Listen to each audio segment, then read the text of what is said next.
tonight, we'll talk a little bit more about the story of moms and how we got here and looking ahead to where we're going. And then we're going to talk a little bit about actually how did we get here? In other words, a little bit about the NRA, how they came to be who they are today, and what are we really up against.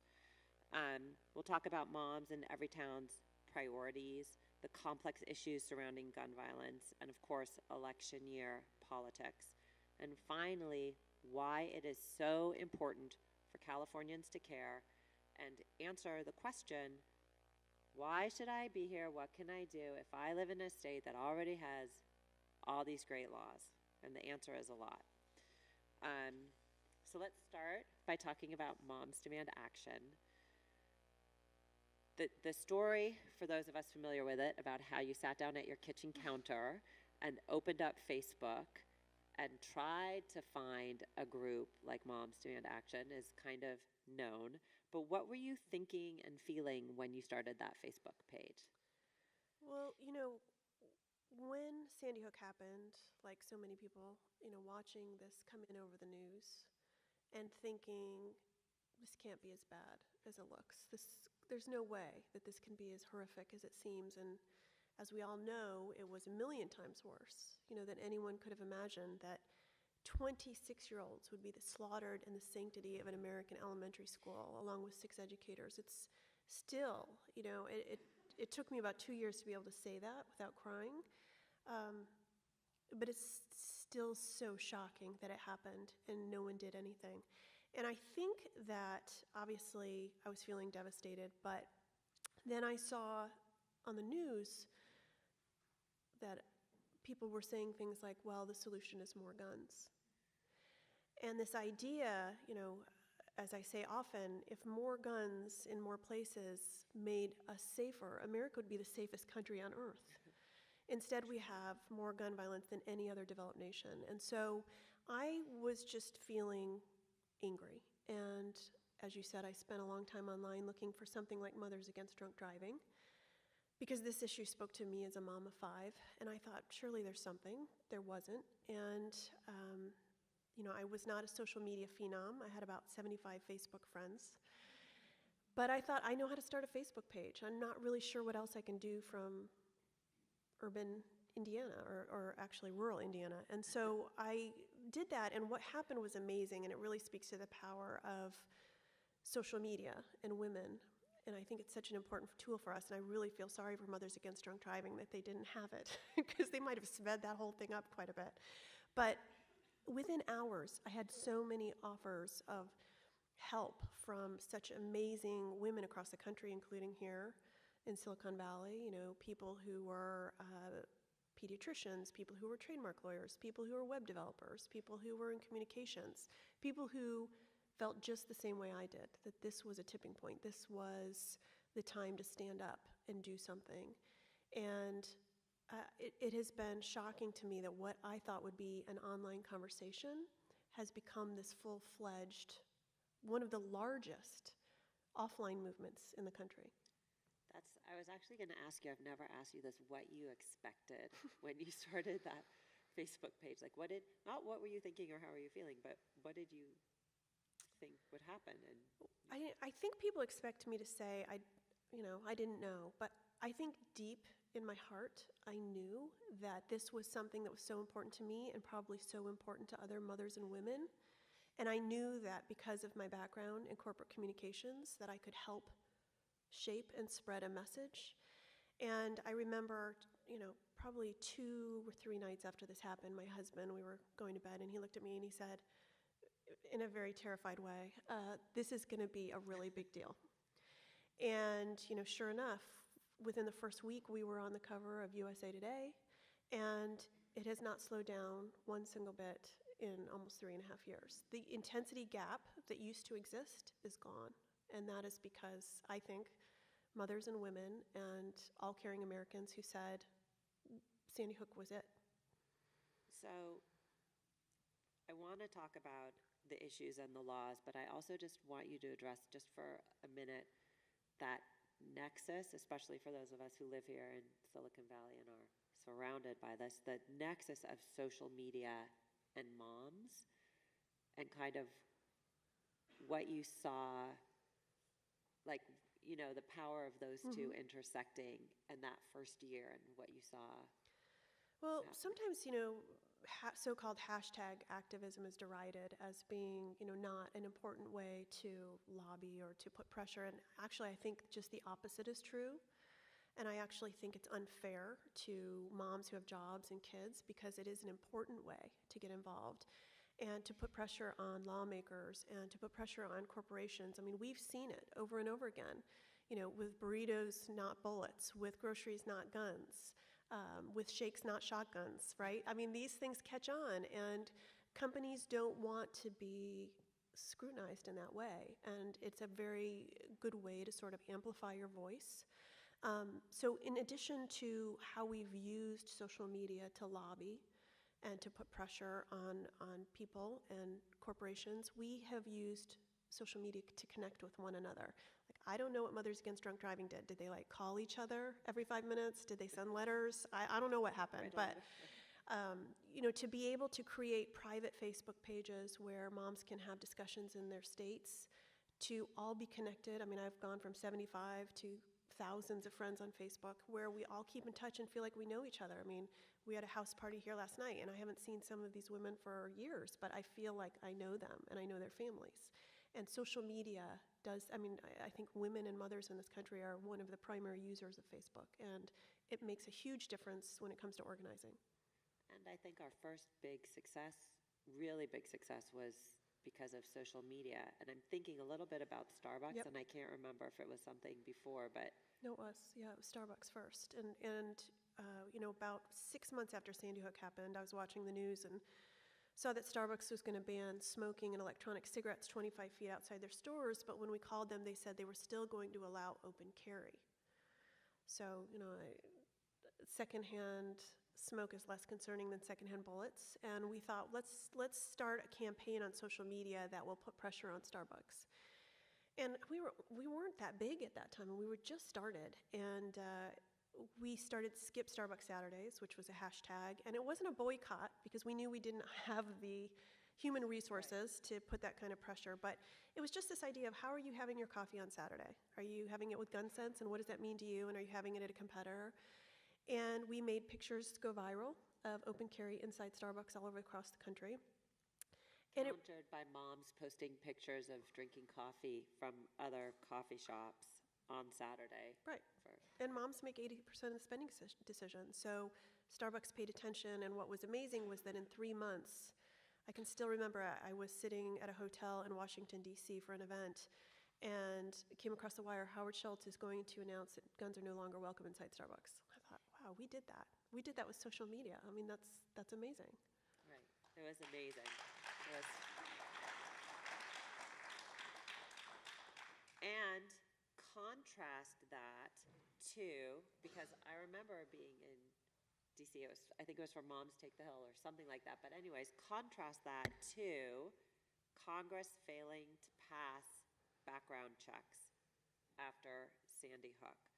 So despite this huge outcry for change, Congress fails and people are disappointed, but moms are not disappointed. So let's talk a little bit about what happened after Congress failed to pass background checks, both strategically and then in terms of victories like corporate and state level.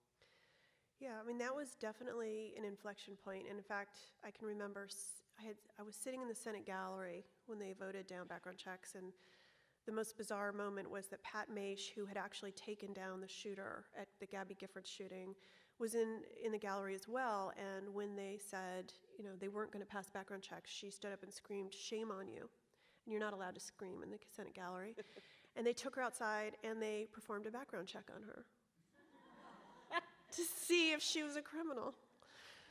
So, you know, I can remember, though, going over to Starbucks at that time and writing a statement about what had just happened and where we stood on it and thinking, is this the end of moms, right? Like, this didn't happen, is it over?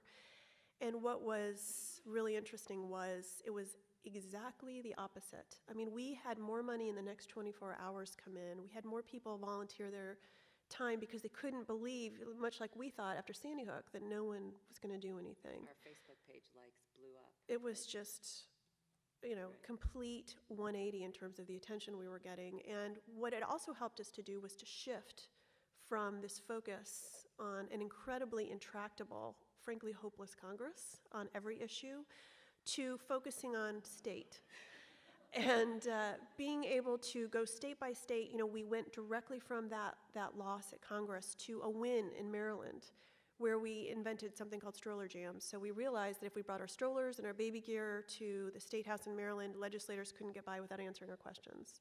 Very smart. Mom trademarked that, and we started having stroller jams everywhere. But we won very quickly in Maryland, and we realized that if we could build momentum in the states, much like marriage equality, we could point Congress in the right direction as well, and it also helped us to turn our attention to wins like Starbucks and other retailers and restaurants.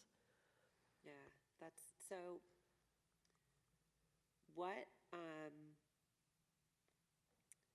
has surprised you the most? Has anything surprised you? Like, did the quick succession of corporate victories or any of this, did any of this? Yeah, I mean, every win is amazing because it's kind of David versus Goliath. So it's always an amazing feeling and success story. I think what surprised me was how insane our nation's gun laws are. Not just federally, but the states. I mean, you can open carry if you are blind in the state of Iowa. I'm not kidding. The fact that you can open carry at 5 years old, a loaded AR-15 in the state of Texas. The gun laws are so insane that they're comical, but it also just goes to show that, we've really, and shame on all of us, we have let the gun lobby have their way with our nation for about 30 years, and that's what happens. That is a great segue into my next question. So before we talk a little bit more about the specifics of moms and the movement today, I want to talk a little bit about how we got here, which means talking about the NRA. And Lucy mentioned some statistics in the video, but I want to just add a few more. So 7 children and teens die a day because of gun violence. That's more deaths than caused by childhood cancers or car accidents, I believe. 88 Americans are killed a day, and just to put that in context, that's more deaths each year, 33,000 deaths because of gun violence a year, than those in Afghanistan, Iraq, and 9/11 combined. So none of this is to minimize those other deaths, but if you think about the comparative amount of resources, legislation, and dollars put into those 3 events compared to what we've done to address a public health epidemic where 33,000 people a year are dying because of guns. And the other point I want to make before I have you talk about this is school shootings and mass shootings, they get the most attention, but I also just want to raise awareness, and Shannon talks about this all the time. That's actually a small portion of the gun violence deaths. There are 12,000 murders a year, but the largest number of deaths are due to suicide. So the gun violence prevention movement, covers a lot of different issues around what's happening in our inner cities and mental health, but really, I think the biggest point for the entire movement is how we got here, the NRA, and what happened. Can you talk a little bit about how we got here and what happened to the NRA, how they became? Yeah, the NRA used to be a sportsman and hunting organization that was focused on gun responsibility and on marksmanship and just general sort of sporting things. And what they became in the 80s and 90s was a lobbying organization with gun manufacturers as their board members and as their main donors. And so, that shifted what their focus was. And in 1999, we have Wayne LaPierre on video saying, absolutely no guns in schools and absolutely a background check on every gun sale. And in less than 20 years, they completely reversed their position. A lot of that, the gun lobby is obviously, the gun manufacturers are very lucrative. The gun lobby itself, the NRA, has a $350 million annual budget. It went up $100 million after Sandy Hook because they were able to make people afraid their guns were going to be confiscated. And, they used those dollars to kill laws and to pass insane laws. And it has really, there was an op-ed the other day in the LA Times that said the only thing the NRA and responsibility have in common is the letter R. And it is true. I mean, what they have to do, because they're selling more guns to fewer people, basically they're selling more guns to an aging demographic that's dying, typically older white men. They have to sell guns to our kids. They have to put guns on campus. They have to put guns in K through 12 schools so that kids are sort of inoculated to seeing guns anywhere, anytime. And they have to sell guns to women. And that is the shift that you're seeing, is that they're desperately trying to make sure they maintain their profit margin into the future. Where does that budget come from, that NRA Yeah, budget? they say they have 5 million members. As a reminder, they've been around 30 years. We have over 3 million. We're not sure if those 5 million are even alive. They get most of their money from gun manufacturers. They claim it's from grassroots donors, but you can see they get millions and millions of dollars every year from gun manufacturers. And before moms, what do we know about what was the opposition to the NRA? It has been mainly male-led and also mainly think tanks out of Washington, D.C. There were some state organizations, there still are, that operate in different states. Some organizations that are very anti-gun, and those have not been very successful because that's not where this country is politically. Whether you like guns or you don't like guns, it's just not where we are. What we realized was that not only was it important to have some common sense solutions, but to make sure that we were respectful of gun owners. Many of our moms are gun owners, or their husbands are gun owners, or they're members of the NRA. This is not about whether or not there is a Second Amendment. There is.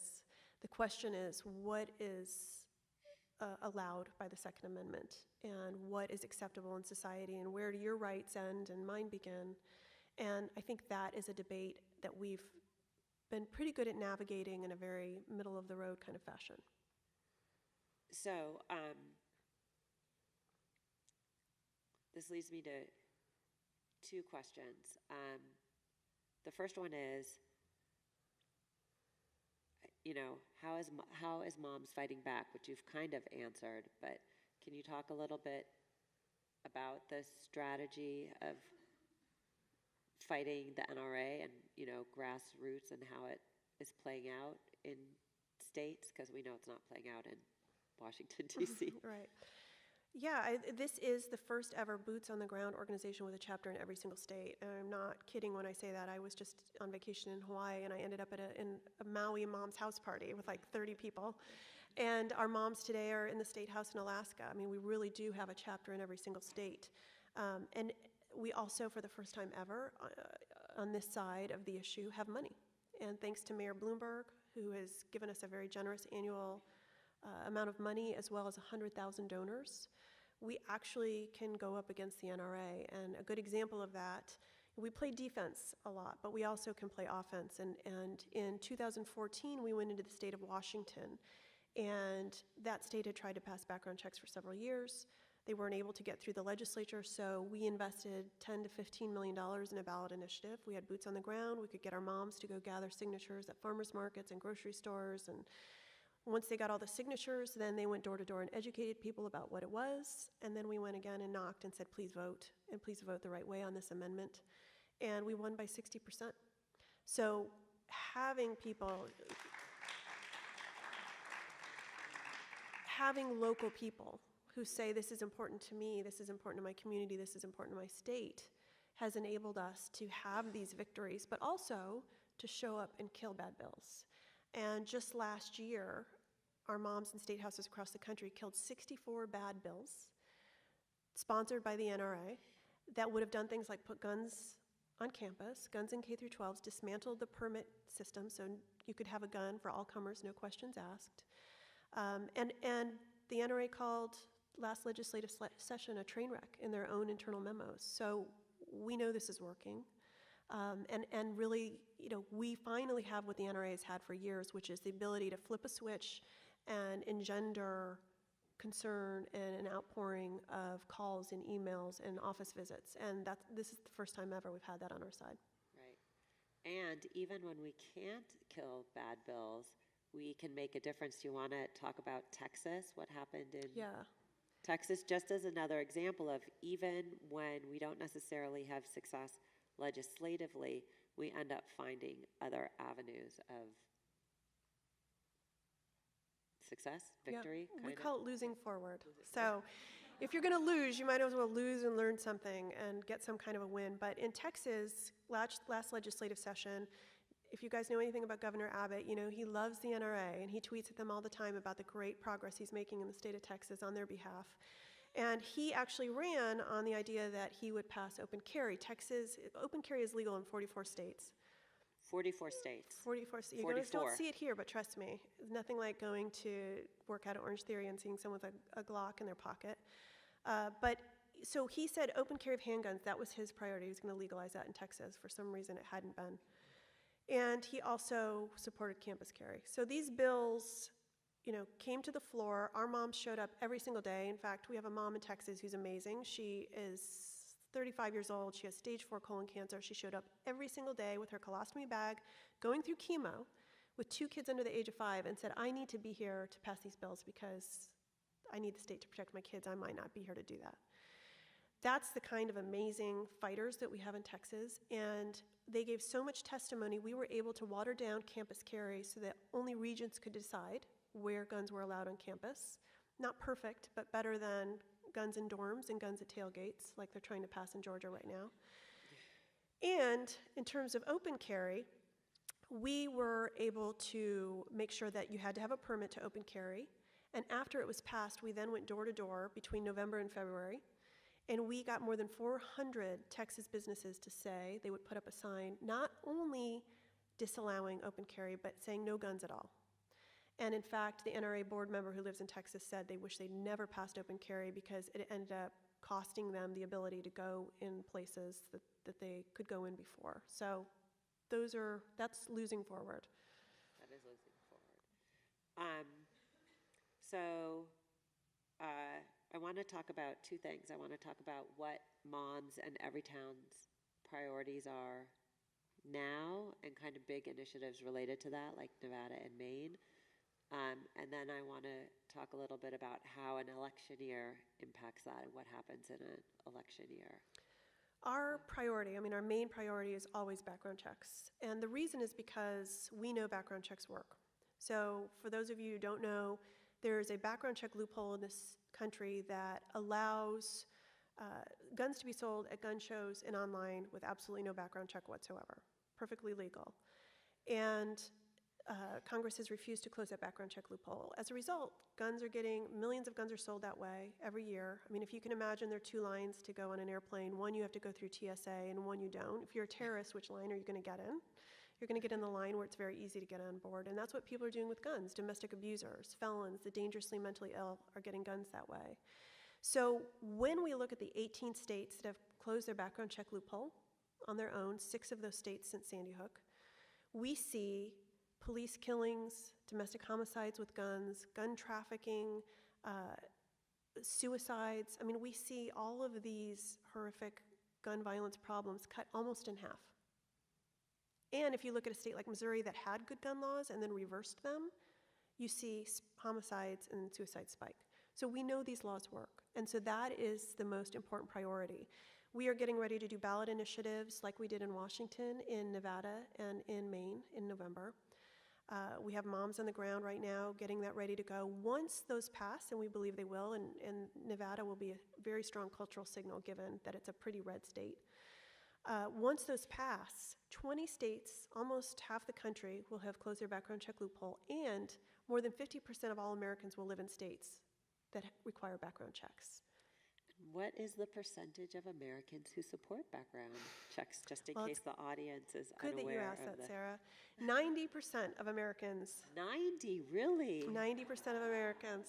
How many of those Americans elect their senators and representatives? Well, and I think you raise a good point, which is Senator Heidi Heitkamp of North Dakota, who is a Democrat, whose constituents support gun safety, she said she did as well, voted against closing the background check loophole. The reason that she did that was because she said she heard more from gun extremists than she did from the other side. That was her basis of making that vote. Now, she's going to hear from us in November. And so will Kelly Ayotte and all of the other senators who did the wrong thing. But they need to hear as much from us as they do from the other side, and that's finally happening. Right. And what do you see, just really quickly, what do you see in Nevada and Maine in these early stages? Just, right, we went through the cycle in Washington and saw the victory. Do you see a similar trajectory happening in those states, or is it too early we to feel tell? really good about it. I mean, if you look at the state of Nevada, Elaine Wynn is on our board there and helping us get the business community and others to support it. The PTA recently endorsed closing a background check loophole. So the polling numbers are good. You know, it's just a matter of getting people out to vote, and that is where people in California can come in. We have a rapid response calling program. It made a huge difference in Oregon when we passed background checks there. We had moms from all over the country calling and educating people in Oregon. Here in the state of California, many of your crime guns come from the state of Nevada, second only to Arizona. Yeah. So you are only as safe as your neighboring state with the weakest gun laws. It matters if background checks pass in Nevada to the state of California. And in Maine, I was just there. It was very, very cold. And I will go back and knock doors when it's warmer. But they're incredibly energized. And again, I think everyone thinks this is common sense. They can't believe we don't already have it and that we have to fight for it. But I think we will start to see the momentum continue after we get to these 20 states. Interesting. Like a tipping point. Definitely. So I'm going to talk about why it's so important to get involved in California in a minute.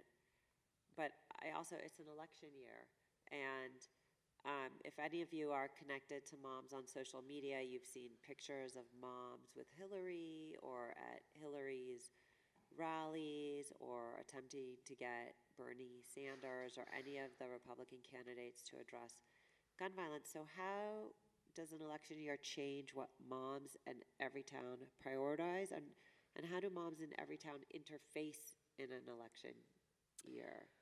Well, we are the grassroots arm of Everytown, so our moms are showing up at every event, Democrats and Republicans alike. We haven't endorsed anyone yet, but it's really to say we want guns on the agenda. If you look at the elections in 2008 and 2012, no one wanted to talk about guns. Democrats did not want to talk about guns. Hillary Clinton was trying to convince us that she was a duck hunter. This was a third rail, and no one wanted to talk about it. Flash forward to 2016, and they can't stop talking about it. I mean, Hillary Clinton and Bernie Sanders are fighting nonstop about who is the strongest on guns. On Tuesday, Hillary Clinton said, gun violence prevention should be the #1 voting issue in this country in this election. That is stunning, and that's just 4 years. And a lot of that, frankly, are our moms on the ground and our members on the ground. And every time Hillary Clinton has an event, she points at the mom signs and acknowledges them to say, thank you for having my back. So when lawmakers know you have their back, or when they know that you're going to take them out when they don't do the right thing, they respond. Right. So here in California, we have some of the strongest, if not the strongest, laws in the country to protect our citizens from gun violence. And the #1 question that I am asked, and that a lot of moms members are asked, is why should I get involved? Why does it matter? And I think you addressed that, and I just want to highlight it as someone on the ground here in California, that we are a huge state with a huge population, and to have our moms calling voters in Nevada or calling voters in Maine to educate them, to get them to reach out to their friends and family members or their elected officials if necessary. It is critically important. It makes a difference, and we saw it in Washington and in Oregon, and we even see it here in our own state where issues come up. And I just want to give another really quick example. In California in January of this year, a law that was passed last year went into effect, and it's the gun violence restraining order. It's modeled after a domestic violence restraining order, and basically, in a nutshell, it allows a family member or a law enforcement official to temporarily remove the guns from the possession of someone who they think to be a danger to themselves or to others. It's a groundbreaking law. It's full of, protections for both parties and due process. And that law is now, I think it's a ballot initiative in Washington. It is. It's a State. ballot It's a initiative. ballot. Our moms are on the ground collecting signatures right now. Right, so that came, and moms here in California lobbied to get that law passed. Governor Brown hates signing new laws. He can't stand signing laws that create any type of work for any people. And it was a significant lobbying effort to get that passed, and now it's going to the state of Washington. So all of this to say that taking action in California makes a difference, and it doesn't matter if you're spending an hour a day making a phone call or hosting a presentation about safe storage through our Be Smart program, or signing a petition, or actually taking a leadership role in your local area, which you can talk to me about. But it's impactful across the country. It resonates. Yeah, absolutely. Like you said, California is important because of its population. What we have seen is that when chapters get together and they pass a law like the red flag law that you all passed, and I know you're looking at other laws in the future, the chapter becomes so strong and they can do more. Washington is a great example of that. They just passed background checks, then they went to pass the child access prevention law. A lot of people don't realize that in this country, it is a misdemeanor to leave a loaded gun on your kitchen counter or somewhere where a kid can get it, and then if they get it and shoot someone, you get a $200 fine in this country. It's much like drunk driving was in the 80s before we had laws that said it was, not a good thing. So, they tried to pass that law, then now they're passing the red flag law, and it's just amazing what you can do and the momentum you can build once you have that really strong chapter. I agree. So we're going to open this up for questions. That went really quickly because there was so much more I wanted to talk about. But I do want to make a pitch for getting involved. In California, we have local groups up and down the state. There's a lot of them here in the Bay Area. And we're looking for people to take on state leadership roles and local leadership roles, but also we're really just looking for activists and moms with young children. They call themselves naptivists because they'll do an hour of phone calling when their kids are sleeping. Some of us have more time, some of us have less time, but I just want to make a pitch for getting involved. And there's lots of ways you can do it. You can start by liking our Facebook page. You can participate in one of our upcoming events. We're at the Farmers Market in Palo Alto and Mountain View all the time. You can come to one of our house parties. And on June 2nd, it is a National Gun Violence Prevention Awareness Day. It's called Wear Orange Day. And we'll be announcing activities up and down the state and across the country for June 2nd. So be on the lookout for ways to get involved right here where you live. And I think we'll open it up for questions. Is that great? Do you want to say Thank you so anything much, else? Shannon and Sara, for a really engaging conversation. I think it's something that a lot of us think about, and I know a lot of people here are really active about, but hearing the two of you engage in a conversation about it really just reminds us how critical this issue is and a role that people can play in it. We have a few minutes for questions. If you keep it brief so we can get as many questions in as possible, that would be great. Thank you. Yes, hi. I wanted to ask, on Facebook and just conversations with family and in friends, there's a lot of people that are for and against and things, and I always seem like I'm missing the words to use. And one of the things that they keep saying to me, the people that are for it, is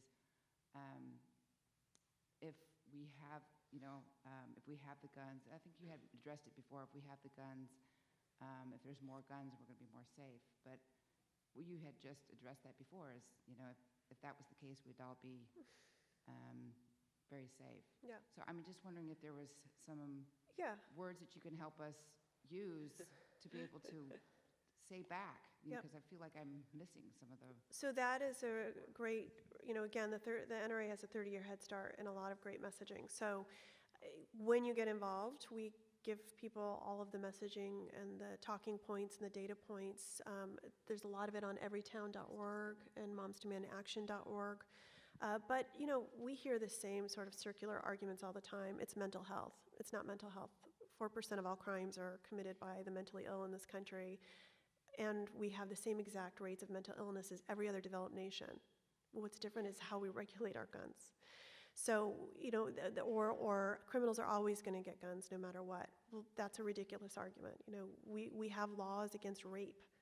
We don't not have laws because other people get raped. I mean, we don't then take all the laws away. It's such an absurd argument for a lawmaker to make, when really the argument should be, we know that stronger laws actually would help prevent this problem. And so we hear these same sort of cyclical arguments all the time, and a lot of them are NRA talking points. And once you have that, it's much easier to have those conversations, especially when you tell someone you're not anti-gun. This isn't about taking away anyone's guns. It's not about confiscation. It's not about registration. It's about stronger laws that we know work and will save lives. Shannon mentioned it, but I refer everyone to the everytown.org website. There is a treasure trove of data there. And I tell people there's not only data, there's research behind the data and more information than you could possibly digest. And I tell people to go there and for you, go through the data and find 3 pieces of information that resonate with you and the people you engage with and tuck them in your pocket. And Everytown, also, if you Google Everytown Talking Turkey, every November, every Thanksgiving, we run something about how to have difficult conversations with your relatives about guns. And it's kind of every question that you can imagine that would be asked, or every disagreement that would be argued, and how to have that conversation. Great. We have a question in the back row, please. Hi. I'm a former educator in Oakland, California, and probably during the couple of years I was there, we lost many, many lives of our students. And I'm just curious about what your thoughts are about the unique intersection between race and poverty and gun violence, and how we can be better allies for our communities that are really suffering from a really unique context with guns. Yeah, and I'll let Sara talk a little bit more about California, but absolutely. I mean, if you look at the 91 deaths, gun violence deaths that occur every single day, a lot of those are in more diverse areas. And we know that Black men are shot and killed disproportionately in America. And so this absolutely does intersect with race and poverty. But these laws that we're talking about save everyone's lives. So it's not like it just saves one demographic's lives. It really does save lives across the board. If you look at gun homicides, it mainly involves Black males. If you look at gun suicides, it's overwhelmingly white males. And so this is about how do we address all of these different demographics and dynamics. And we know that stronger gun laws will do that. We partner in every single state. We have moms in all areas of the state. We have something called local groups. And it's really important to us that those groups come together and work together on what is important in their specific community. And I know that we're doing that in California. we are, and I think the other thing that's critically important to mention is that on the national level and on the state level, Moms Demand Action and Everytown are part of gun violence prevention coalitions. And working as a coalition is critically important, and every member brings a different strength and skill set and area of expertise to that coalition. So on a national level, correct me if I'm wrong, but Moms works with gun violence prevention organizations working in all different areas. And here in California, we're part of a badly named group called the California Firearms Safety Group, but it is our statewide gun violence prevention coalition. And so we do work with groups in heavily impacted areas, faith-based organizations, mental health organizations, to try and address those issues. But I think that the unanimous agreement of all those groups is what Shannon was saying, was that stronger laws impact all of the communities equally in a beneficial way. There are a lot of groups working in the East Bay, and we're building friendly relationships with them. They've been around a lot longer than we have, so we're bringing our expertise to them. They bring their knowledge and expertise to us, but it's, for Moms, our priorities are still passing laws that we think will, bring everybody to safety together, for lack of a better. I was trying to pull a metaphor out of there, but I don't have one. So much for that. We actually have quite a number of people that want to ask questions and not a ton of time, so I'm just going to make my way around the room. Please be patient. And I'm just going to ask that your questions please try and be brief so that we can get to all of you. Thank you. Hi, I wanted to know how you go about with fearlessness, because the NRA and gun supporters seem kind of violent and scary. And then I guess the other question was, for the local chapters, have they encountered violence, and how do you protect yourselves and your family, but also be supporters of your organization? Yeah, I get asked that question a lot. I did not realize there was this underbelly of America that exists until I started this group, and the death threats started day one, the threats of sexual violence to me and to my children. When our moms go to events, we're often surrounded by men who are armed, trying to intimidate or silence us. It's been interesting. But I think what we all realized after Sandy Hook was that if we lose our children, we have absolutely nothing else to lose. So I think we have turned any trepidation or fear into just being completely fearless badasses and showing up anywhere and everywhere and just refusing to back down. That's what they want. And if we back down, it's the status quo, which is not acceptable. Our moms in Kentucky had a meeting recently at a public library, and open carry inside public libraries is allowed in the state of Kentucky. And so these guys, 12 armed guys, came in and sat at the front row of their meeting, and our moms put pins on them and took pictures with them and said, if you're going to stay here, then listen to what we have to say. So, I think it's a good question, but they want us to be afraid. And we have refused to be afraid. And I think anytime there's significant change in this country, there's going to be this kind of backlash. There always has been. And it's just a matter of time in my mind until they are in the dust, and that the status quo is really what the majority of Americans are wanting. We have a question in the back row, please. So I applaud what you're doing, and the power of its being a moms-based organization, but I wonder, have you thought at all about, is there a way to expand it to include both men and grandparents? We do, and Sara can tell you that we have a lot of men and grandparents and others in California. As I mentioned earlier, when I got involved in this issue spoke to me as a mother specifically, and there really weren't a lot of women or mothers' voices in gun violence prevention. And so that was really important to me, but much like Mothers Against Drunk Driving, all caring Americans are welcome. My favorite thing, and I just saw it on my Facebook before I came here, dads wearing Moms Demand Action t-shirts and standing up at rallies and events. It isn't about whether you're a mom or not. It's really about whether the way that we're going after this issue appeals to you. But, if you would wear a mom's t-shirt, I would love that. You don't even have to wear a t-shirt. We're a big tent. Lots and lots of dads and grandparents and women who are not moms, and we have a dad's chapter. We have a dad's chapter. You mentioned the problem of children accidentally being shot by guns and the fact that often laws aren't very strong. But I know Cybers Vance Jr. has a group that's working with district attorneys across the country to put pressure on district attorneys to bring charges? Because I think my impression is that oftentimes the laws are there, but the charges just simply aren't brought. And I'm wondering if that's something that the group is working on. We work very closely with law enforcement and with district attorneys and others, yes. The reality is that until we pass stronger laws at the state level, then there's not much to enforce. Florida actually has the strongest laws of any state on this issue, and they're still not very strong. 2 million children in America live in homes with unsecured guns. We have started Be Smart to educate gun owners and non-gun owners alike that safe storage is basically locked, unloaded, separate from ammunition. And not only to ask that when you go to a friend's house, but to make sure your family is doing that, because most children get a hold of guns in their own homes and their own cars. So it's something that we feel very strongly about. Again, I liken it to drunk driving in the 80s. We have so much progress to make.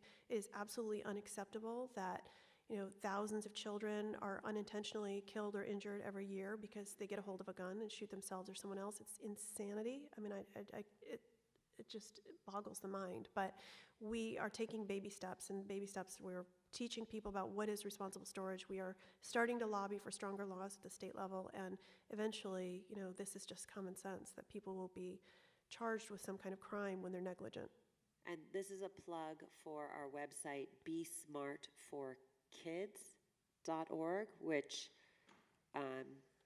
will give you all the information you want about, if you're a mom or dad with kids still at home and you want to ask the uncomfortable question of someone if they have guns in their home and are they secured, or if you just want information on safe storage and more. There seem to be so many organizations doing outstanding work in gun reform, for lack of a better term. I don't know what the catch-all phrase would be. And I understand and appreciate that you stop short of calling yourselves gun control people. But I'm curious, for those of us who are interested in a more aggressive approach to either a constitutional amendment or finding the chinks in the NRA's armor, whether it's through campaign finance or legality or whatever, what are groups that come to mind that you think are making interesting headway that we should know about? I don't know if groups are doing what you just specifically said, but I think Campaign to Unload is an interesting group that basically tells you how to kick gun manufacturers out of your 401k. There are different ways to tackle it, and just like in marriage equality, I think that it's important that there are several different groups. We have left flanks and we have right flanks, and we all work together and have a call every single week to coordinate who's doing what. But I think that there's room to go at this in all different kinds of creative ways. I mean, that's obviously what we did, but I think that you may be able to start or find something like that out there. You start it, yeah. We have time for 2 quick questions. I'm going to take one here and then over there. Thank you. Yes, I'd like to ask you about the other groups that have been around a long time working on gun control legislation efforts, the Gabby Giffords group and the Brady campaign that happened after President Reagan was shot. Yep. I get a lot of mail from both of them, and I wonder, it feels like there's some fragmentation going on where there are different groups that are all important and powerful, but I don't see how you're all connecting and working together in a coordinated way to really go after the Congress in a serious effort to overcome their obstruction to these gun control laws, reforms. Yeah, we actually work very closely with those groups. The Brady group is very much involved. It's sort of a Washington, D.C. think tank that has worked on congressional legislation. Gabby Giffords' group really speaks to gun owners. She is a gun owner, as is Mark. And in fact, when we were in Washington State, we sent Gabby and Mark into all the rural parts of the state to educate gun owners about why background checks were great. So I actually think we all coordinate and work very well together. I would say the difference is that we are the only grassroots movement. We have a chapter in every single state, and we are fighting hard on state issues, and we are working on corporate issues. in order to get Congress to eventually do the right thing. So we have different approaches, but the president of every town, his name is John Feinblatt, and he was the policy director for Mike Bloomberg and actually was responsible for passing marriage equality in the state of New York. And he says all of these groups are so important. As long as you are working well and coordinating together, every group has a role. And that is, how you eventually get the needle to move. And so, I think that people just have to experiment and decide which group fits for them. I think also, I know we're running short on time, but I want to add something to address Susie's question, which is also, we have learned over time, at least here in California, which is so progressive by any measure, that there is certain legislation, there is a point at which even a blue liberal state will not pass a law. So it's supported by data, it's supported by actually what we've seen in the legislature, that there is an assault weapons ban, right? Like all of us in moms, we don't want assault weapons around, but all of the data and all of the history of what's happened, even in the California legislature, shows that working on an effort like that is not nearly as productive as passing background checks. That's not to say that it won't happen or that it won't be on someone's agenda or that it's not important. It's just to say that the roundtable, the gun violence prevention roundtable and moms, everyone's basing their priorities off of what they think will work now and then after that. And I'm not saying it very articulately, but the focus on data-based and results-based work is where we can make the biggest impact for now until we vote Congress out. So this question actually is similar to the previous two, but a little different wrinkle. I understand that your focus for the time being is making progress toward laws with respect to background checks. I'm wondering if there are a couple of other initiatives that you're also part of your strategic plan. And once you make significant progress in that regard, is it the intention of the group to broaden your mission, or are you going to say, no, our work here is done? No, absolutely. I mean, our mission will always be in line with whatever is happening. If Congress decided to act, that would certainly immediately become our mission. But in the meantime, we are having significant progress in the states. So, for example, background checks. But another place where we're winning is to keep guns out of the hands of domestic abusers. So, believe it or not, the gun lobby has fought for decades to keep guns in the hands of domestic abusers. It's insane. The definition of a domestic abuser at the federal level is only your ex-spouse or spouse. Does not include dating partners or stalkers. So we have to go into the states, broaden the definition of what is a domestic abuser, then make sure that law enforcement has the right to go in and take those guns from the domestic abuser if they have them and prohibit them from buying new guns. It's extremely complicated, and the laws as written do not protect women. That is why 53 women are shot and killed in this country every single month. So this is absolutely a women's issue, and we have gotten more than a dozen states, red and blue. Bobby Jindal and Scott Walker actually signed bills into law that keep guns out of the hands of domestic abusers. We can continue to do that across the country and even go into states that don't allow it and strengthen those laws. We are also working to make sure that states don't pass or broaden the definition of stand your ground. Just this year in Florida, which is basically the petri dish of the NRA, we were able to go in and kill 3 important bills to the NRA: expand stand your ground, permitless carry, and campus carry. So as long as we can keep playing defense and then playing offense on the things that are going to save lives, that's really our focus and mission. And then also the corporate work, which ultimately sends a strong cultural signal to lawmakers that we're headed in this direction. Thank you.